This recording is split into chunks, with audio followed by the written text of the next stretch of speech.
Waiting for it. There it is. Welcome to the Midday Show. I'm Jeff Everett. Welcome back, Mark Messina. I'm back. After his hiatus, we survived without him on Friday. I'm back. I heard the ratings were through the roof. I think I'm on like a day-to-day contract. There was one person who commented and said, "Bring back Mark." That was me. Now, yes, I was gonna say we can't be for sure who it was, but my only assumption is it was you. It was probably me. No, I had to go pick up my daughter from college. Her last final was done at noon, and we had a basketball game at night, so I had to be out there and be ready and go and get back. And so it was a little time crunch, because I'm that loving dad, and I gotta, Dad, I need a ride. I'm like, okay, I'll go get you. So that's where I was. All right, so let's just remind everybody, 12 days of giveaways. We're still going strong. This is our 8th day. We're wrapping it up on Friday, Christmas Eve. Today's question, what's the most memorable gift you received for Christmas? Tell your best stories. Go ahead, give like a little. First of all, I need to mention, how many people did you have to contact to sit in for me? Because this is like a double-edged sword. Okay. They knew they had big shoes to fill. Okay. And B, you don't have that many friends. So was this very tough for you to find someone willing? I went with, and I say this, it was a great choice who I originally went with, but I went with a safe choice as well. And by safe, what I mean is I went with somebody who I know watches the show fairly consistently. I went with somebody that I knew would be comfortable doing it on the spot. Like they wouldn't need all this prep time, and somebody who could go off the top of their head. And I was fortunate that they said yes. And someone who would feel sorry for you and bail you out. Someone who knows me personally enough that they're like, gotta bail Jeff out again. Here he is. So that worked out well. Now I will say, had he not have said yes, there were a few other people I would have reached out to, but I'm not sure what I would have done if Cliff would not have said yes on Friday. Well, there you go. Thank God for Cliff. Yeah, no, he came through. He's really, he knows, I'm trying to think how to word this. He is kind of like an encyclopedia of knowledge that it's amazing what he retains, the things he knows and what he retains. So really, like half as much as we know. You think so? Because we are at a different level. But you and I kind of piece it together as we're going. He just kind of has He knows it? For you and I, like when you and I talk, a lot of times it's us trying to figure out how we feel or what we think or whatever. He'll just say like, yeah, the director of this whatever was da-da-da, and they sold da-da. And it's like, I have no idea how you're remembering those specific facts, that encyclopedia stuff. So thanks for Cliff for coming on. And then we also had on a comedian. So the show was significantly more funny without you. Whatever. Josh DeWay, he's doing a show on Tuesday. Thanks for coming on, Josh. Where is he? Where's your show? Northumberland. Okay, down there. Yeah, down that way. He's a Lycoming grad originally, so it was nice to have him on. We got to talk about Lycoming a little bit, and then we got to dive into stand-up. We talked about Robin Williams for a little bit. We actually talked about Chappelle in his most recent special. But we really just got to dive into the whole, one of the neatest parts of it is we talked about just like the confidence of starting to do stand-up. Because there is, it's not an arrogance, but there is very much like you have to be very okay with who you are and the fact that not everyone is about to love what you're doing. I would think, and I heard this, not to go off on it, because we are here to talk about Christmas, but there's a level of, if you want to be successful in aspects of that ilk, you have to move away. Sure. Because you have to get away from people who know you. Yep. And there's a much, how do you say, it's easier to get up on stage in front of strangers than it is in front of friends. Sure. And the other aspect is, which when you really delve into the psychology of it, is there's a level of, there's some statistic about like 40% of America lives like their whole life within a half-hour radius of where they were born. Okay. And so mostly of those people aren't going out and looking to achieve great things. Because usually, unless you're born in like New York City or Los Angeles or Chicago or someplace like that, you have to venture to achieve great things. at least up until the computer age you had to. Sure. And so the people around you that grew up with you didn't have great aspirations. So if you do, you have to get away from them because they'll try to keep you down, and that you need to get away, and that the strangers or the new people that kind of share your dreams will actually help you more than the people you grew up with who don't have those dreams. Yeah. If you have different dreams, you're exactly right. I've heard that before. Yes. Isn't that essential? Isn't that just kind of like 1900s American nonfiction? Isn't that kind of the whole? I don't think genre? I've ever read anything. Okay. Of I feel like that's the whole genre of the American dream, essentially.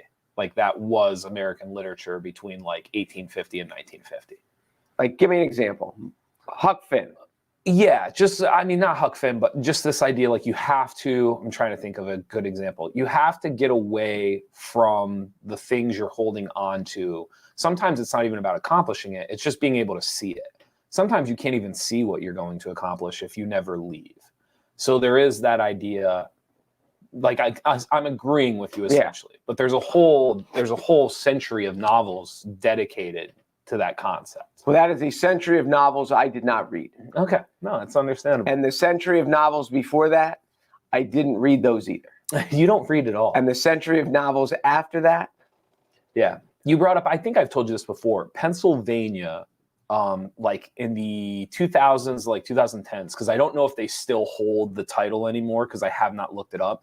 But when I was going through college, Pennsylvania was the #1 state out of all 50 for retaining its residents. Meaning that if you were living in Pennsylvania, really? Yes, if you were living in Pennsylvania, which most people would think you're thinking Hawaii, you're thinking Alaska, or you're thinking somewhere out, it was Pennsylvania. They had the highest retention of citizens out of every other state in the country. If you lived in Pennsylvania, there was a more likely chance you grew up in Pennsylvania. Yes. Now, I have not looked that up since college, so that's a 10-year-old statistic, but yep. Huh, that is fascinating. Yeah, so that is very, very true in the state of Pennsylvania. American Rust is a good example of that. That finally just came ahead. Actually, there's a show now on, we just started it on, I think it's HBO. Might be Showtime. It has Jeff Daniels from Dumb and Dumber in the newsroom. But Jeff Daniels, it was a novel, American Rust. It's based outside of Pittsburgh. Huh. And it's, yeah. So never heard anyway, if you get a chance to read it, go for it. Again, story of today. What's the most memorable gift you received for Christmas? Tell your best stories. The original principle of this was you wanted to hear, like, what was a smaller or sentimental gift? If it's like my third husband bought me a house in Maui, like, of course that's your most memorable gift. Like, don't knock them though. See, you're like so upset that someone he bought me a car, $80,000 pickup truck. Like, no one, but it's deeper than that. Just not the one with the fanciest, the biggest price tag. There has to be something to it. Okay. So here's mine. This is the one that comes to my head every year. Okay. I had this Nike pullover jacket. Have I ever told you this story? I probably have. Maybe. I like this story. So I had this Nike pullover, and I loved it. It had a little zipper pouch for your wallet and for like anything like, and then it had the hand pouch to keep your hands warm. This was the greatest jacket of all time. But and it was, like I said, it was a Nike jacket. My brother had a Nike contract while he's playing, so he used to get this free crap. Okay. So that's where I got it from. And I loved it. And my ex-wife hated it because she's like, when you wear, it's not a wear it out places because you have to pull it off over your head because there's no zipper front. And I was like, but I love it. And so because of that, she hated it. She's like, it's good for shoveling snow, but beyond that, it's not good for anything. And I wore it everywhere. Okay. So, but then after a while, there was a side zipper that broke, and the zipper pouch in front broke, and it was dead. It was dying a slow death. And so we're out at my brother's house one day, and I'm lamenting the loss of this jacket because I loved it. Okay. And we're standing in his kitchen. I'll never forget it. And he doesn't say a word. He just turns and walks out of the room. And like 30 seconds later, he comes back with the exact same jacket, tosses it to me and says, here, you can have mine. I've never worn it. And I was like gleeful, and my ex was devastated because, and this one I have taken care of this one like it's the last one on earth. Yeah, it might be. So that was funny. Like and that gift didn't cost anything and put no thought into it. It wasn't even wrapped. Oh, but it's a good story though. It is funny. Every time I think of it, it makes me laugh. And probably every time I still wear the jacket, it makes her cringe. So you can comment like Mark. If you have a good story like Mark just shared, go ahead and comment. You can also like today's video, or you can share today's video. You can do one or all three. If you do any of those, you automatically have a chance to win tomorrow. We're going to have 3 more winners. Let's go. Lisa says the most memorable gift would be the beautiful ruby engagement ring buried at the bottom of my stocking exactly 10 years ago, Christmas Eve. There you go. That's what we should do on Valentine's Day. What's that? The best engagement ring giving, I don't want to say ceremonies, but Right. how they did it. Because I have a buddy who has the best one of all time. Okay. But we'll say that for Valentine's Day. But an engagement ring, yeah, like I feel like she's obligated to say that.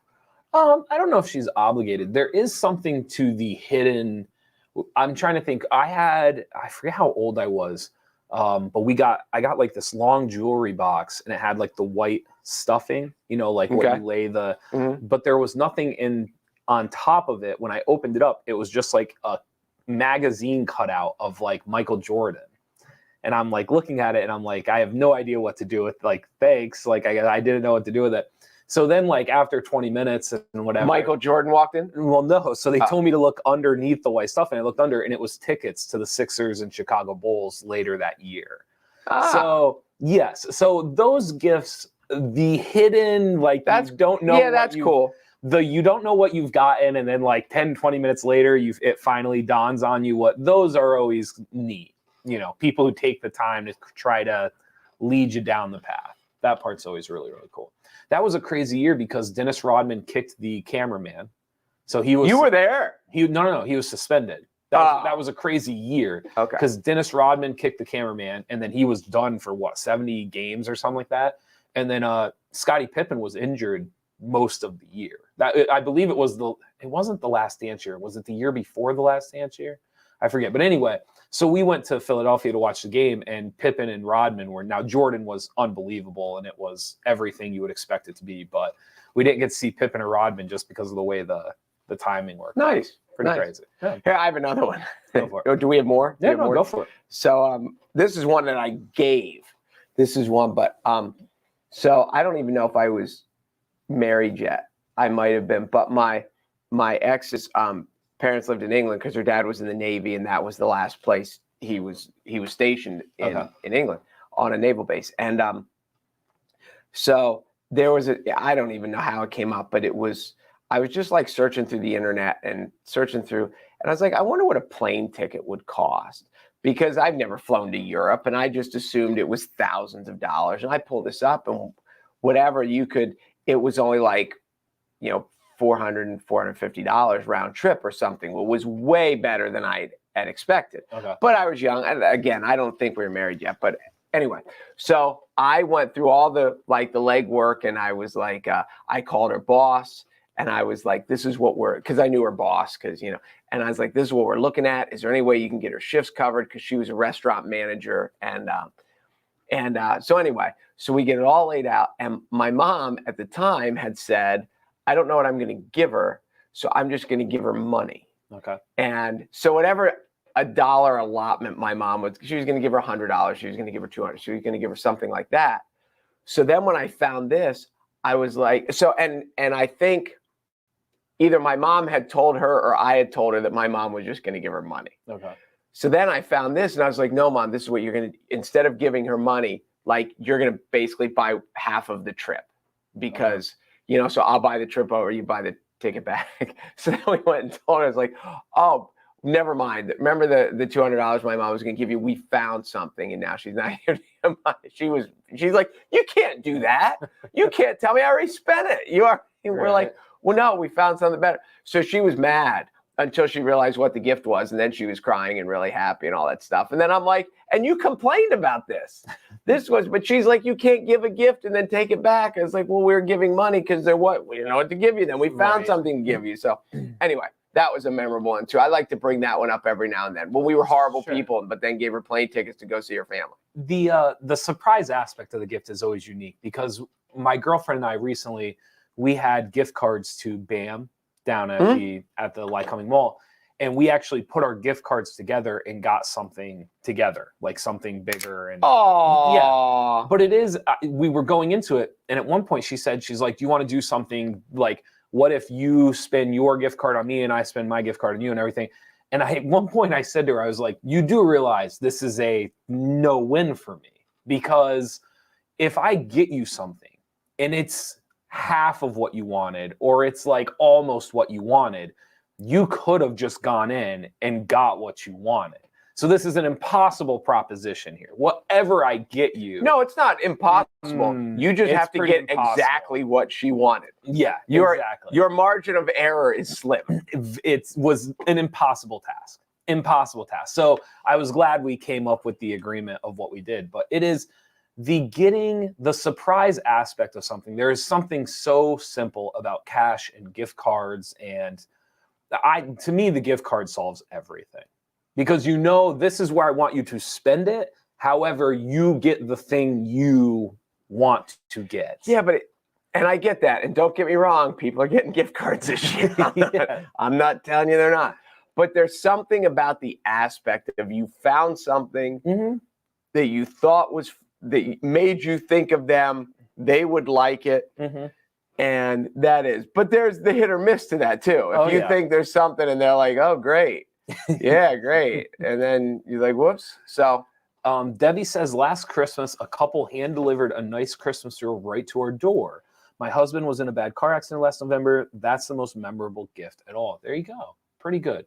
I have always, just to like tangent off of Debbie's comment, I have in the worst way always wanted to go Christmas caroling. And I am a horrible singer, but I've just always thought the caroling aspect would be very enjoyable.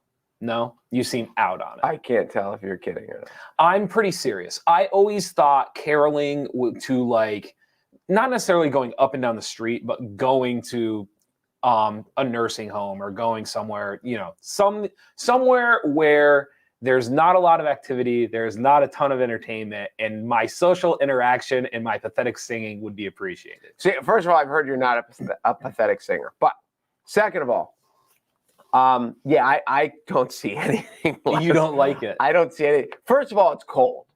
That's the first thing I think of when you're like going Christmas caroling. You definitely need a scarf, for sure. And then, I don't see the fun in that. No, you're out on it. I am totally out on Christmas caroling. But isn't that like, that's kind of the idea though, like the gift of it. Like you're giving your time and spirit to something. I don't know. I find that I think Debbie's onto something where like that's one of the most memorable gifts you could give. Oh, yes. I can imagine giving a meal or something like that. Yes. Yes. I just don't see going around singing songs. This is like I can see people in the living room going, I'm trying to watch the show, like quiet. You think so? Yes. I don't know. This is going to sound very condescending, but I think most of us can relate to this. I know when it comes to certain people in my life, there is no greater gift I can give them than my time. Agreed. Right. And I don't know how to say that without sounding like, oh, my time's so invaluable. You are so important. No. That's absolutely true. So I do think there are gifts like that, whether it's delivering a meal or caroling or whatever it is. I see where Debbie's going with that. That could be the most memorable gift you receive. No. Debbie did not mention caroling at all. You did. Well, no, don't lump her in with the bet. She is a good idea. Your idea sucks. You can't wrap up caroling and like you've got to take time out of your day. Are there to make it happen? It also seems such like an old time thing. Caroling? Like, do people still do it? Are there groups that? There has to be people who still do it. I might be making this up. I don't think I am. I'm pretty sure my girlfriend's family did like an impromptu caroling during COVID because like they couldn't go and see people. Okay, that is cool. So I think they just like a group of like 5 or 6 of them got together and they just went to like family members' houses and like on the front porch like saying to him and left, just like impromptu, just to like get back in the spirit. I'm pretty sure that happened. I'm All right, that's different. I'll give you that. 99% sure that had happened. There is, I think this is the part I think maybe you're missing. And again, I've only ever been once, and it wasn't real caroling. However, wait. Hold on. No, Clarify. don't interrupt. Okay. Who you go with makes a world of difference. If you're with a group of people and you're excited to go and you're all in the Christmas spirit, if you get my drift, and you're having a good time, there's nothing awful about it. If you're stuck, like if you're the 17-year-old kid and it's the last thing you want to do and you're like, then I understand. But I think for most people, if you're doing it with a group of friends or family that you love, like it's very, very enjoyable. I could see if you had a group of like 40 or 50 people and it was loud and it was bellowing and it was, I don't want to stand out. I could see how that was cool. I just don't see how like though? 7 I don't think or you 8 need people. 40 or 50. I think a dozen gets you there. I think you need if anybody has ever Christmas caroled, please comment because we're curious about this. To me, a dozen drowns you out. You're no longer an individual within a dozen singers. But you know what else is good about that? Everyone sounds good. Did you ever notice at church, everybody sounds good? Because there's hundreds of people singing at the same time. I think everyone's more polite. There's something about being in a group where all of a sudden you just don't, you may not be the best, so it's okay that everyone else isn't the best. Okay. If you're listening to like a barbershop quartet and they're not good, I mean, there's 4 of them up there, and there's nowhere to hide. And there's nowhere to hide. Like you're not afraid just because they're in a group doesn't mean you're not afraid to tell somebody that they're not good. However, if there's an audience of 50 watching 4, all of a sudden if it's reversed and there's 50, there's 4, who's going to tell you that you don't sound good? Exactly. It's the mob mentality. It's the confidence, and you sing loud. But I don't think it's that you get more voices, and it all sounds good. But I don't think it sounds better. I think the mentality I just think the mentality changes. I don't think it sounds any when you better. go to Christmas, there's never been a Christmas Eve service where Silent Night doesn't sound good because everybody's voices just come together, and it's better that way. But I think some of that just like your optimism and the Christmas spirit moving through you. No, like you're ready to hear for it. And when a group of people sound, if you took you took a high school football team and took each individual guy and had them sing the national anthem, there would be about 4 that were good. Yes. You take 35 guys and have them sing the national anthem together, and it would sound better. It doesn't. We're gonna fundamentally disagree on this. It doesn't sound better. It does sound better. It doesn't sound better. It just fundamentally, like, you're just not gonna pinpoint the weak links. It just blends. It doesn't necessarily sound better. That's why it's better, because it drowns out the weak links and it harmonizes, and it's better. Because that's what when I'm listening to music, I just want them to drown out the bad parts. You just want it to sound good. I know you're arguing a point that you can't argue. I'm right. Just because you say you're right. Let's see. Oh, here we go. Leona. My daughter was born December 26, 1083. My first baby, priceless. 1083. She corrected herself, though. She went back. She says, "Oops, 1983." So she corrected herself. Yeah, the daughter. See, again, she's obligated. Son, if her daughter was watching and said, "I was born the day after Christmas, and I wasn't your most memorable gift," so she was obligated. You think it's an obligation? That's not her favorite gift. No way. Do you know anybody born on Christmas Day? My niece. Yes, and she gets screwed every Christmas. It is. How do they work it out? There's still a cake, I'm assuming. Yeah, she just kind of. Do they try to celebrate the week before, the week after? She's 30, like she'll be 32 this year. And I guess you can't really go. She jokes about it. Yep. Hey, Kira, you get screwed again. Yep, that's me. That's what happens when you're born on Christmas. You can't really go. You'd have to celebrate the week or the weekend before, because you can't go the week or the weekend after, because you're still fighting New Year's and you're still kind of fighting. No, my middle daughter's born on New Year's Eve, so it's kind of the same, but it's kind of not. It's yeah, you're just doubling up, and it's if you gave people the choice to be born on New Year's Eve or to be born on Christmas Eve, they would pick New Year's without a doubt. Without a doubt. Tom O'Malley. was born on Christmas Day. Okay. Montoursville, Yeah. one of Montoursville's favorite sons. There you go. The New Year's Eve birthday actually sounds great. Well, here's the crazy thing. She was due on January 8th, but she was a scheduled C-section because her sister was breech.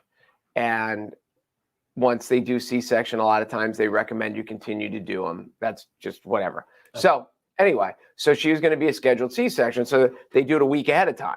So they even told us she's due the 8th. In a normal world, we would do it on the 1st.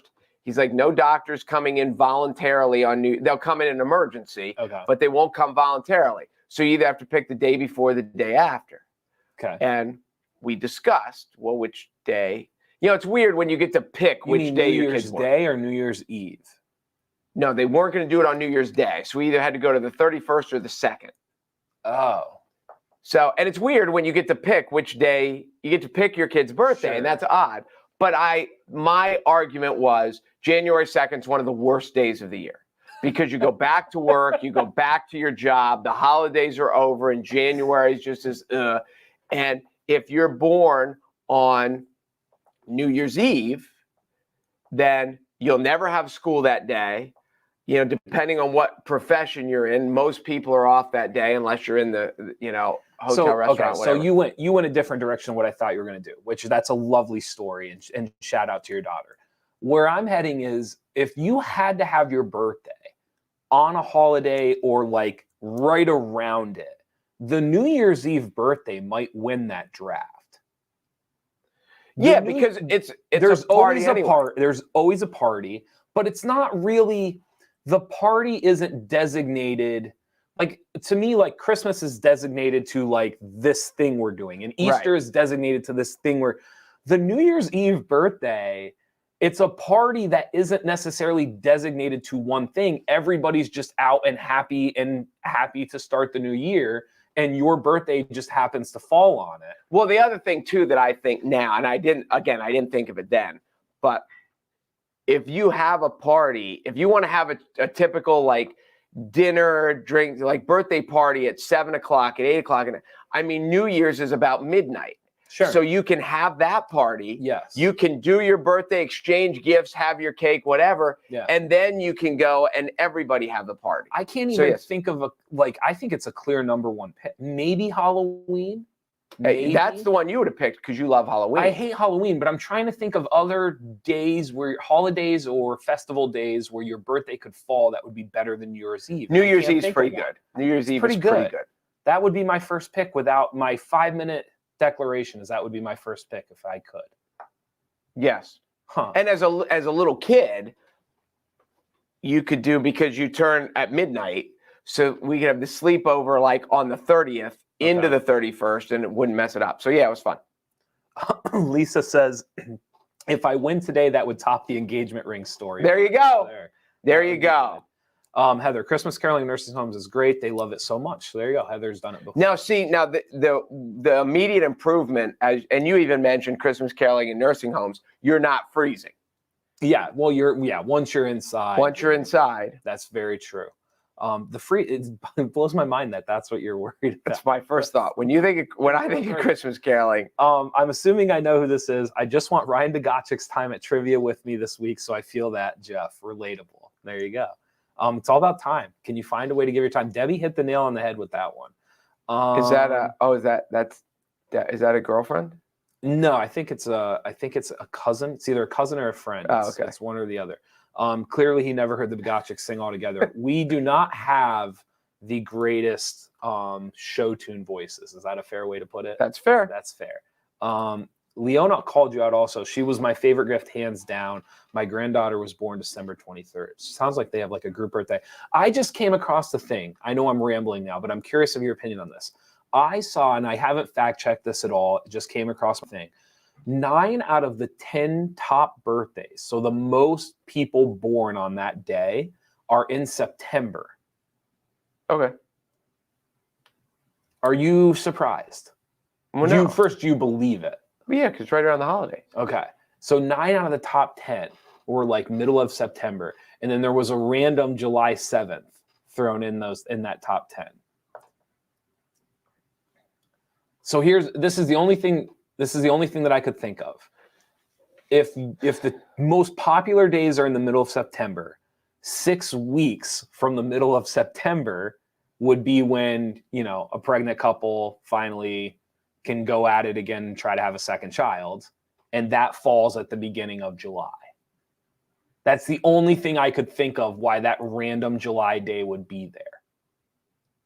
Wow, I never thought of that. Does that make sense? Was it just 1 year, or is it every year? This is like you take everybody that has a birthday and you add them up.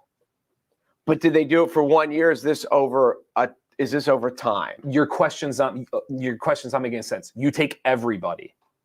No, I get that. But was it like July of 2021? This is like because there could have been a reason that like everybody was homebound for. Mark, your birthday doesn't change year to year. Neither does mine. Correct. So when you take everybody's birthday, the most people were born is in the middle of September. It was 9 out of the 10 days. So ask your question again in a manner that makes sense. Because it doesn't matter what year people were born. We're taking everybody's that's what I'm birthday. saying. So you didn't just pick 1 year. Because if there's a blizzard 1 year, then it changes. Because everybody wasn't born in the same year. No, I get that. Okay, so when you take everybody's birthday, you add them up. It's 9 out of 10 days in September. Am I Abbott or are you Costello? How are we doing this? You're missing the point. Okay, go ahead. Because like I'll take your when question you go back from 2020, yes, there was probably a girth of kids born correct in December because the world shut down in March and people were stuck home together and they didn't hate each other yet. Okay.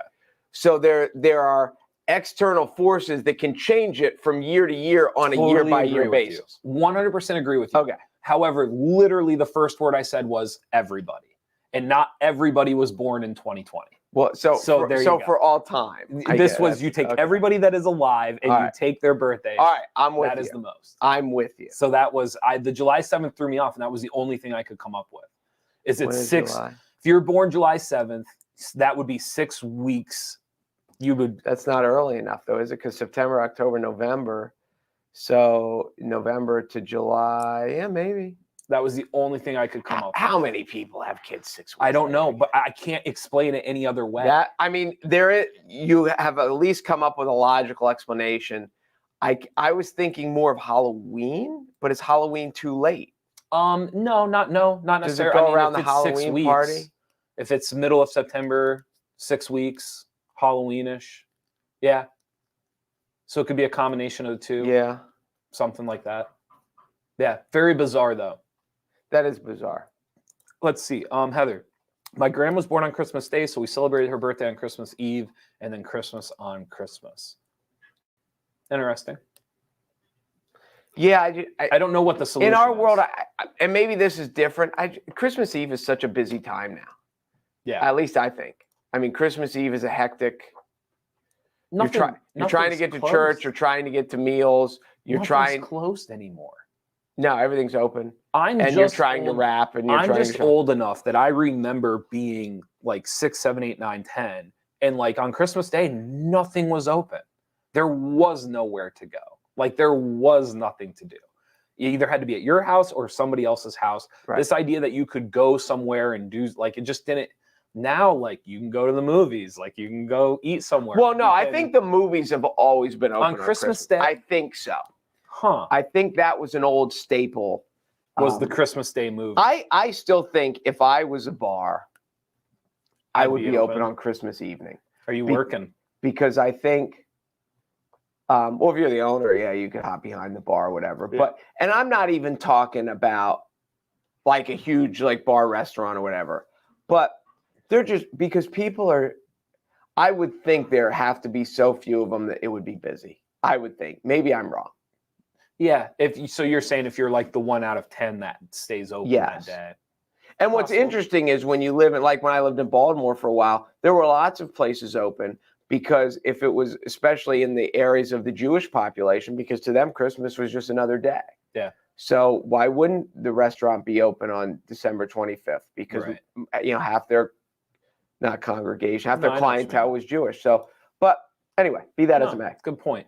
Rob, a cameo video from Emmitt Smith and a set of Dallas Cowboys replica Super Bowl rings from my wife. There you go. Winner. That's the winner right there. Dallas Cowboy replica Super Bowl rings. I mean, that would be 30 years old now. You know what? I was just going to say, you're going to need another one because we're hot. Did you? You guys turned it around a little bit. We're making the play. We're not playing very well, but nobody's playing very well, so that's a good thing. That's not true. You know who is playing very, very The Kansas well? City Chiefs. The Indianapolis Colts. They are playing well. They're playing really, really I'll give you that. I'll give you that. But they're in the And AFC. I've been the same way with the Atlanta Braves during the baseball season, and I didn't really say too often, but every so often, someone would bring up the Mets or Phillies, and I'd just be like, the Braves are right there. I've been playing it the same way with the Colts. I don't bring them up, but anytime somebody, I'll just, the Colts are too. Well, what's funny. It's going to be the same thing. And I just read this. And yes, the Cowboys have not been playing great, but they've been winning because they've been whatever. Mm-hmm. But I just read a headline of an article that said the Cowboys' offense isn't good enough. They can't compete in the NFC. Okay, so here are the best teams in the NFC. The Cardinals just lost to the Lions yesterday. Mm-hmm. The Buccaneers just got shut out yesterday. Mm-hmm. So and the Packers all of a sudden can't stop anyone. Like they can't stop Justin Fields. They can't stop backup quarterbacks in Baltimore. Okay. So yes, the Cowboys are not playing well. Who is? Sure. Not the Colts, but they're in the AFC. Yeah. So I love it when people do that. Like, the Cowboys offense is Tampa Bay just got shut out. Well, I told you before, the NFC is not that good. Whatever. We're better than the AFC is AFC. much better than NFC. Whatever. St. Patrick's would be a fun birthday. That's a good call. Agree. What if you're not Irish? Doesn't matter. Still a fun People birthday? don't care. Okay. People Doesn't don't care. matter as much. Are you Irish? You'd always have to wear green on your birthday, though. I don't even own green. That's what I mean. But you'd have to if your birthday was on. Well, you St. buy Patrick's some green Day. stuff then. But yes, St. Patrick's Day would be fun. Maybe my number 2 pick. It's certainly better than the other ones we had talked about. I'm still going New Year's Eve. Still going New Year's Eve birthday over St. Patrick's. What about like 4th of July? This is personal preference. 4th of July is an outdoor holiday. Mm-hmm. I'm more of an indoor person. So for my preference, I would still go New Year's Eve. That's fair. I totally get somebody picking 4th of July over New Year's Eve. I totally get it. If you're an outdoor beachy, crick rat, like you want to be on the water outside in the sun, I would get why a July 4th birthday would be appealing. I get it. But the other thing about New Year's Eve is like New Year's Eve is not really the holiday. The holiday's the next day, and New Year's. Well, no, but New Year's Eve starts at like 9, so you can have. Like, does New Year's Eve start at 6? No, so you can have your New Year's Eve birthday party and lead into. So yes, I still think New Year's Eve is the best. I still think it's my number 1 pick. St. Patrick's and 4th of July is very, very valid. Let's go with Catherine. My little sister passed in 2019. For Christmas that year, my daughter gave me a willow tree musical statue that plays the song till the end of time. Definitely a now I'm crying gift, but I love it and play the song often. That's pretty good. There you go. Did you ever? That's a good one. You didn't have any sisters, did you? No. Okay. Like the music boxes and like all that stuff. That was always, I can remember my sister and my cousins and different people always getting that stuff. And it's not that I thought it was always neat, but I just kind of like, I thought know. It was stupid? Well, no. Go ahead. You can say it. I didn't think it was stupid because I understood the sentimental value of it. However, it was always a in the moment gift because after that, it just sits on the dresser or it just, you know what I mean? Like, and maybe it's a nice memory, like you walk past it or you happen to open it to get something out, like those types of things. But it's certainly not like it's certainly a sentimental gift. It is not a functional gift. It's not something that you're using every single day. No. And if you're just getting one to get one, then it's different than like Catherine's here, which has a super. Yes, absolutely. The other part of it too is eventually you get so many and they're just they're just like lined up along the mirror. So you have a whole grade. It sits out. It must be. A lot of people are off at Christmas, and guess how they're celebrating 9 months, September. So there you go. That makes sense. Yes. People have time. And it's the July 7th. If you know that, if you can think of the party something else, comes to an end in September. Yeah. If Leona can think of something explaining the July 7th better than mine, I would love to hear it because I don't even know if mine's right. That's just the only thing my brain could come up with. Yeah, I don't think the math, July, August, September. I don't know. It adds up though, because It's November, close. December, and then July is the 7th month. It's perfect math. Yeah, but it's the beginning of the 7th month. So you haven't had the 7th. You haven't had 9 full months. November, December. Correct. Okay, so 6 weeks after mid-September is the end of October. And then it leads 7 months into July, to the beginning of July. But it's only when you get to July 1st, you're at 8 months. No, because you have all of November. You have all of December. Correct. And then you're saying it's 6. And then July 6 is the so you've 9. got 6. You've got so 8 you're saying months I in a need week. that full month at the end to like really make it work. Yeah, because you need 40 Maybe weeks. people don't wait the full 6 weeks. I think they wait a lot longer than the 6 Really? weeks. Oh my God, yes. See, I don't know that. I know nothing about that. I think so. Huh. It is an interesting time for a married couple to go through all the things that go around childbirth. Sure. I've never thought about it before, like how long it takes to really like get back into it. Yes. It's the 6 weeks is like the doctor recommended, right? Yes, supposedly. Yes. Okay. That's my naive understanding of it. Yeah, and I think it depends on how the birth is, because if it's a cesarean or if it's a regular birth, then the recovery's different. Yeah, that makes sense. Lisa, I'm July 2nd and everyone forgets my birthday. Plus, I didn't get the school birthday when I was a kid. Oh, that's very good point. See, now that's one thing my daughter doesn't get the school birthday because she never has school on her birthday. So let's backtrack here a little bit. Is there a holiday or a festive day where you could get the festivity, but also get the school birthday? I don't think there is. St. Patrick's Day. St. Patrick's Day. It's a good call. Halloween, possible. Halloween's possible. I think the thing about Halloween is everybody's wrapped up into their own stuff that they can't. Like New Year's and St. Patrick's Day you're just going to a party. So maybe it's a little different. So maybe St. Patrick's just became the clear number 2 for me, because I'm still going New Year's Eve, regardless of the school. The other thing that St. Patrick's Day has going for it is people are so cabin fevered and they're ready. Like it's been a long winter to get there. Sure. And there's not a whole lot, big holidays between, you got Valentine's Day, which for depending on where you're at, it's like, ooh. Right. And then, so St. Patrick's Day is, for a lot of people, it's a rip because they've been waiting. No, that's a good point. Facebook user, my son is 7 and Santa only brings one gift. The rest are from mom and dad. The other night we were talking about Christmas and he said his favorite gift from Santa was when he gave him a box of bubble wrap 2 years ago. Remember I told you, there is this weird, the people who make the branded wrapping paper should be banned. They shouldn't be allowed to do it. Because if I have a 5-year-old kid, well, 5's a little, this is for like between the age of 3 and 5, but I've told you about this. If their favorite thing in the world is Mickey Mouse and there's Mickey Mouse gift wrap, the present now no longer exists. All that matters is the balled up wrapping paper with Mickey's face on it. Yeah, but this is different because bubble wrap's a blast. And it is hours of entertainment. Jumping up and down on it. I've never. Oh, I do with my thumbs. Really? I've never been fascinated by bubble wrap. No, it's just never been like. Can't. Don't be wrong. When I was a kid, if I saw it, like I'd step on it, but like it was never like, ooh, can I have that bubble wrap? And like I just didn't care. You can't put it down. No, you can easily put it down. Are you like a very like an is it ASMR? If someone knows, comment.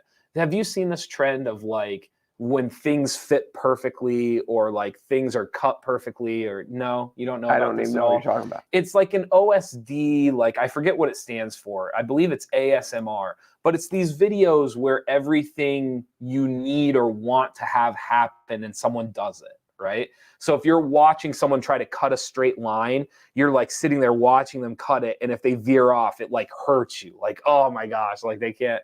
Do you know about this at all? I think it's ASMR. Huh. Yeah, autonomous sensory meridian response. So the idea, it's a tingling sensation that typically begins on the scalp and moves down the back of the neck and the upper spine. Oh no, I'm not that. Okay, But the whole idea is like when you see something and it looks right or it feels right, and you get that sensation of like, oh, they did it perfectly. No, you've never seen that? I'm not like that. Okay. The only quirky issue I have like that is I will straighten people's pictures. Okay. If a picture is not level. See, that's more OCD, I think. Yeah. Okay. And it's just one that is the bubble wrap. It's so easy because all I have to do is go over and go like this, and then I fix it. Is the bubble wrap for you like an OCD thing? Like that? It has. I just don't know how people stop. Like once you start popping, it's so much fun. So you just keep popping and there's a disappointment when you've popped them all. It must be OCD. I just think so. You just see the bubble wrap and it must be popped. Like it can't. No, but I don't. No, I'm not gonna like climb over people and fight people for it. But if you open something and it's wrapped in bubble wrap, it just came in the mail. Like you just have to pop it. I don't. But I didn't know you were allowed not to pop. But that's what I'm telling you is that you don't have to. So it's either OCD. But this is what I'm telling you. You do have to. That's what you're missing. You really don't have to. I think I'm in the majority here. I think the majority of people pop it. And maybe not all of them, but I think the majority of people pop some of it, but like there are people that will go out of their way. Like I just don't go out of my way to do it. Whereas it sounds like for you, you will go out of your way to pop the bubble wrap. No, I'm not taking someone else's present. But if it's just laying there, like minding its own business and it's unpopped, like I'll pick it up and pop it. That's a good time. So this is, my son has OCD, ADHD, and is on the spectrum, and he loves bubble wrap. There's very much like it's not a completion syndrome, but bubble wrap does imply this thing that needs to be done or fulfilled in order for it to be like completed. Well, I just had a conversation with someone about this. Isn't one of the things with people on the spectrum is like crinkling sounds. And I think there's that aspect of where they like to touch things and crinkle it. Yeah. And it makes a noise. We've talked about before, my girlfriend works, I always forget the name of the facility. And I always feel bad that I forget it. But she works with kids with autism. And I've always said, the more I listen to her tell stories and the more I'm around them and just the more I get to watch people with autism, they see things that just you and I do not see. Well, it's without a doubt. It is fascinating just how their brain works differently. Mm-hmm. And in some places it's heightened and more advanced, and in other places it's not. But I think there was always this concept though that they weren't able to piece together what you and I could piece together. And the more I read about it, the more I hear her talk about it, I truly believe it's almost the opposite. I believe that they're seeing things that you and I cannot put together. Correct. Where their strengths are better than our strengths. Yes, they do and see things that you and I can't even begin. I agree with that. To see or understand it. So I'm always fascinated by that. What's the most memorable gift you received for Christmas? Tell your best stories. Again, you can like, comment, or share on today's video for a chance to win on tomorrow's video. Today's winners are coming from Friday's video where Mark wasn't here. So did anyone like the show? Oh, lots of people liked it. Did anyone hug the show? We actually had a new record for hugs. You know that's a lie, right? You know I just wanted to see your reaction. So, no, I think you meant that. I think it hurts. No, it hurts really bad. I'll bet the whole time I was gone, you were pumping the hug. Just please hug it. No, could you imagine? I come home, there's like 120 hugs. I don't think I pumped the hug once. That would have been funny. That would have been funny. Let's do some winners for today. All right. Shout out to Weiss Markets and go ahead and show us the fancy wheel again. Oh, here's a fancy wheel. It's kind of blocked out by can I get? Oh, let me do this way. Okay, fancy wheel. Perfect. So here's who we got. We've got Williamsport Moving, Tony's Deli. We got the Moon and Raven. We got the HBD store. Did I say the CBD store? What did I say? HBD? Happy birthday. Yeah. CBD store. CBD store. Fresh Life, the Break Room, Eat and Run Catering, Rainbow Carpet. Who did I miss? Scores, Chaos. Well, the Chaos Fun Zone and the Scores restaurant and all that stuff over there at the Liberty Arena. And Willard's. Willard's Saddlery right over there by Giant, which is a great place to get gifts if you need a last-minute gift. So because of that, there's a chance that Mark will be making an appearance in Willard's because he needs a couple last-minute gifts. There you go. Nothing wrong with that. I made my first appearance this weekend at Willard's. Did you get anything? Had never been in before. No, but we're planning to go back. Couple of things that I wanted to shop. I'm a shop around, so I like to see what's at each place, and then I'll double back once I decide that's sold the out, thing. and then you're screwed. It's not, but a place like Willard's, I don't think it'll be. You know what I like about sold Willard's? out. And this is going to sound stupid. The smell. The smell of it? Yes. The smell of leather. I just, for my first time walking in, this is going to sound so corny. You know how when you're on vacation and you go in like a beach storefront or you're, I'm trying to think of another example. If you've ever gone through like Ron John's surf shop. Yeah. Or if you've ever gone through like in Virginia and Busch Gardens and they have like the themed shops and the themed.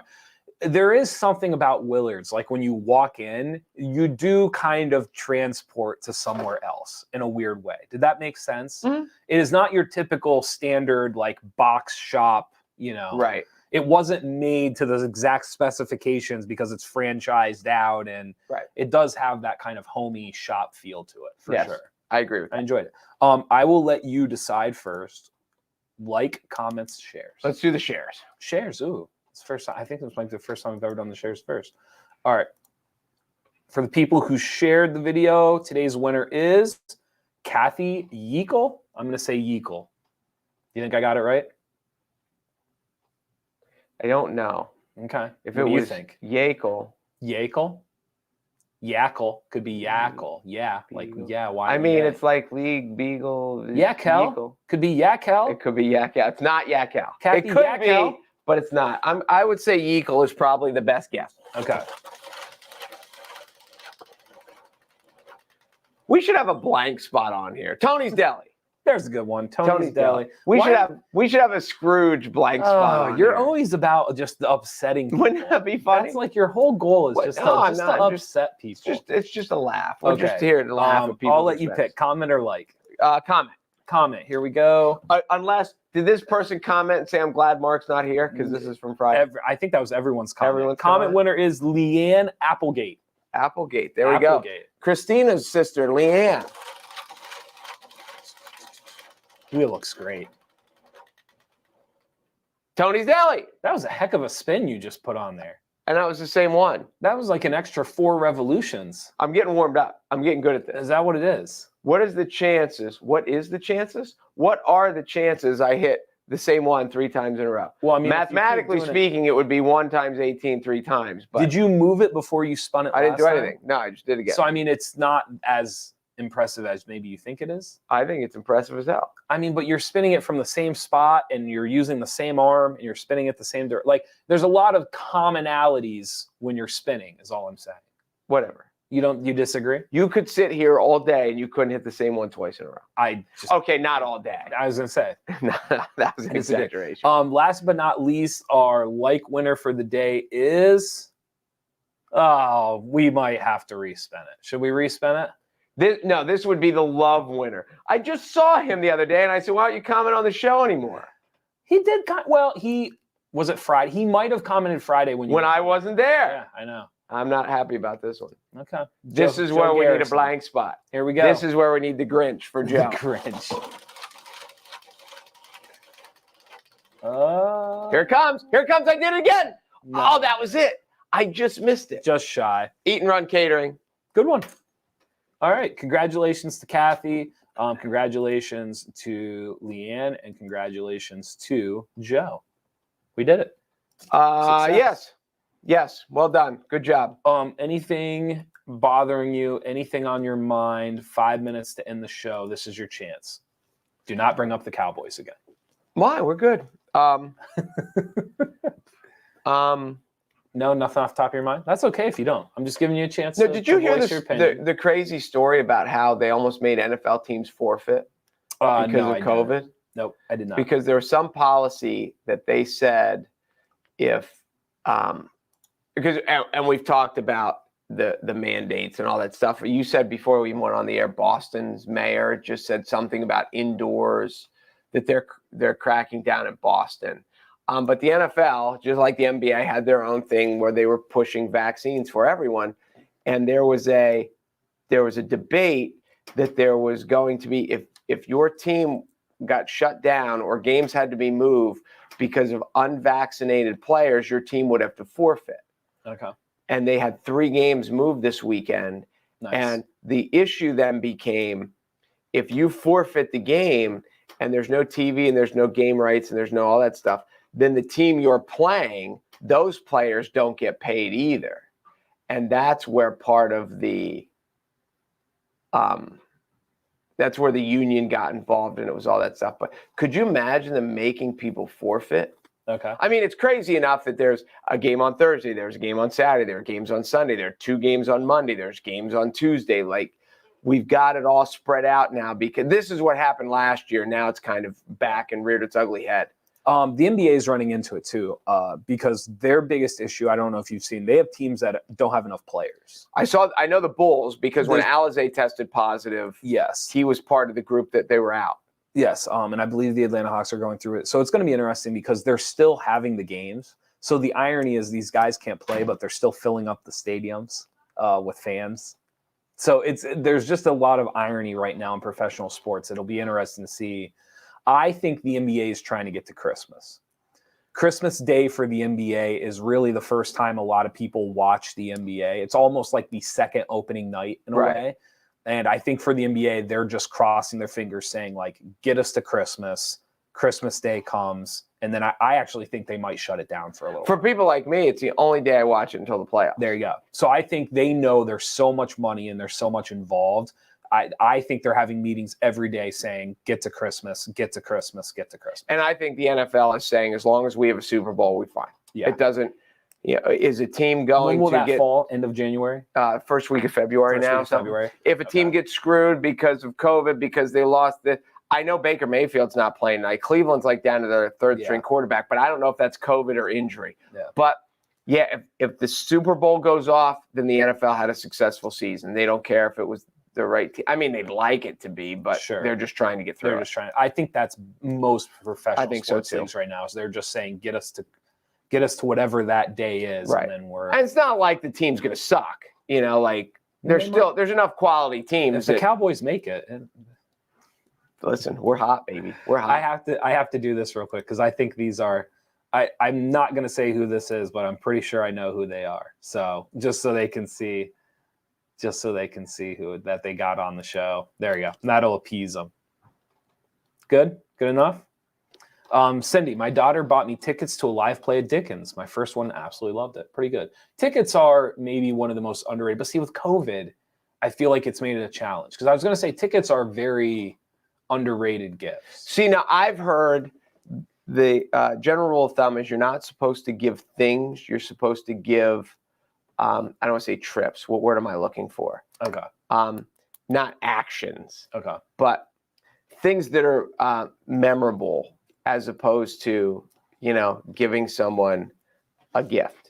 Now, you mean like experiences? Experience. That's the word I'm looking for. Okay. And you're saying you should or shouldn't? That I've heard that's what you should do. You should give experience. So we just had a big conversation the other night because my nieces are getting to the point where the clothes and the toys are just flooding the house, right? Because and the other thing too, like my oldest niece was the first niece and she's the first granddaughter and she's the first everything. So she just has everything she needs times 3. Because you got 2 different families and they're all, 2 different uncles, 2 different families, anyway, one of the things that we talked about last night was trying to get gifts now that either lead down the road or are immediate instant gratification gifts. So for example, one of the things that we got her for Christmas this year is we did like a gingerbread train. So we sat at the table, we got out the gingerbread train, we made it, had like a good experience. But my point being is like, you get it, you do it, it's done. And now there's not some random toy sitting in the corner, for the next 5 years.